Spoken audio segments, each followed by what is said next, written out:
Just imagine a world in crisis, a famine so bad, so severe, that the Bible says the lands of Egypt and Canaan were literally fainting from hunger. That's the intense reality that we're stepping into as we open up Genesis chapter 47. So let's get right into this incredible story of desperation, divine provision, and just unwavering faith.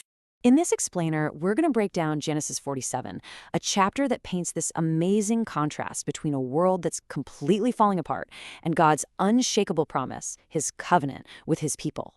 This devotional study, by the way, is brought to you by our friends at the You Need Faith in Jesus team. So you have to ask yourself, how does God operate when there's a global catastrophe going on? Well, let's start by looking at how he carves out this place of grace, a true safe haven for his people, right in the middle of all the chaos. So you've got Joseph, right? He's the second most powerful man in Egypt, and he acts as this mediator for his family. You know, it's such a beautiful picture of Christ standing in the gap for us. Joseph brings his family right before Pharaoh, and because of his integrity and the favor he has, he secures for them the very best real estate in Egypt, the land of Goshen. It's this special place where they can not only survive, but actually thrive, separate from the world around them.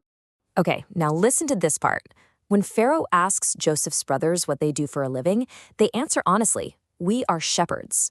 Now, you have to understand, in ancient Egypt, being a shepherd was, well, it was a detestable job.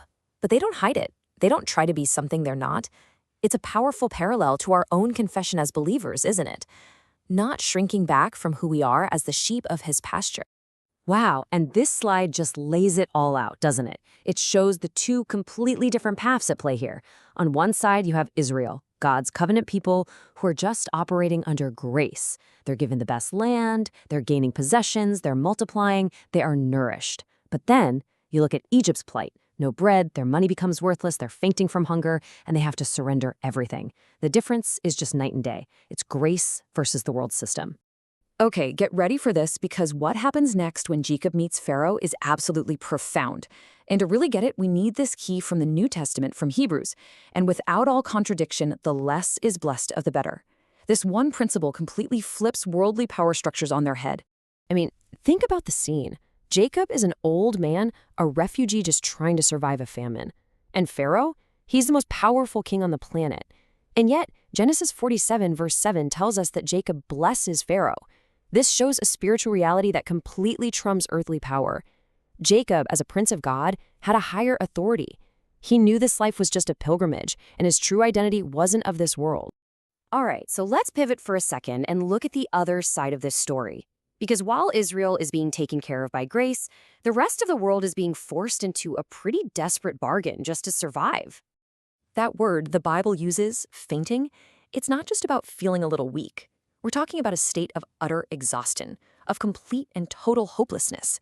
It's a powerful picture of what a world without God looks like, a world experiencing not just a physical famine, but that spiritual famine the prophet Amos talks about, a famine of hearing the words of the Lord.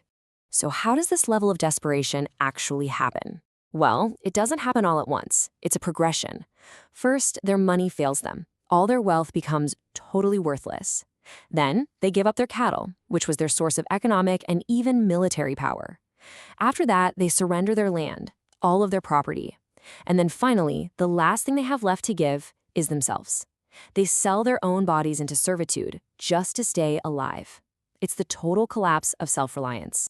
And you'd think they would be bitter, right? Angry? But listen to their response. It's incredible.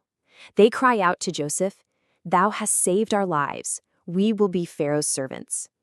There's no resentment. It's gratitude. They gladly accept being servants because the only other option was death. And what a mirror that is of a redeemed soul's cry to Christ, right? You saved me from death. I'll gladly serve you. Okay, let's bring our focus back to Jacob, because in his final days, we see this incredible faith that isn't focused on his current comfort in Goshen, but it's looking far beyond to the future promises of God. Okay, get ready for this little detail because it is just wow. Jacob lived in Egypt for exactly 17 years. So why is that number so important? Because it's the exact amount of time he had with his beloved son Joseph before Joseph was sold into slavery. You see what God did there? He's the redeemer of time. He graciously restored the very years that had been stolen. So as Jacob feels his life drawing to a close, he pulls Joseph near and makes one last urgent plea. Bury me not, I pray thee, in Egypt. Now, this was so much more than just wanting to be buried back home. It was a massive statement of faith. He was refusing to be identified with Egypt, with the world. His eyes were fixed on the future fulfillment of God's promise in the land of Canaan. So how does his journey end? What's his final act? The book of Hebrews tells us that as he was dying, Jacob worshipped leaning on the top of his staff.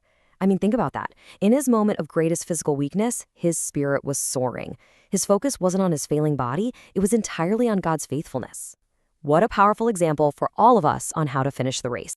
So, that's the story. But what about us? How do we take this ancient text and apply it to our lives right here, right now? Let's bring it all home and talk about some practical steps for our own journeys. All right, here are a few key takeaways we can really hold on to. First, never forget this world is not your final home. Just like Jacob, you're a sojourner passing through.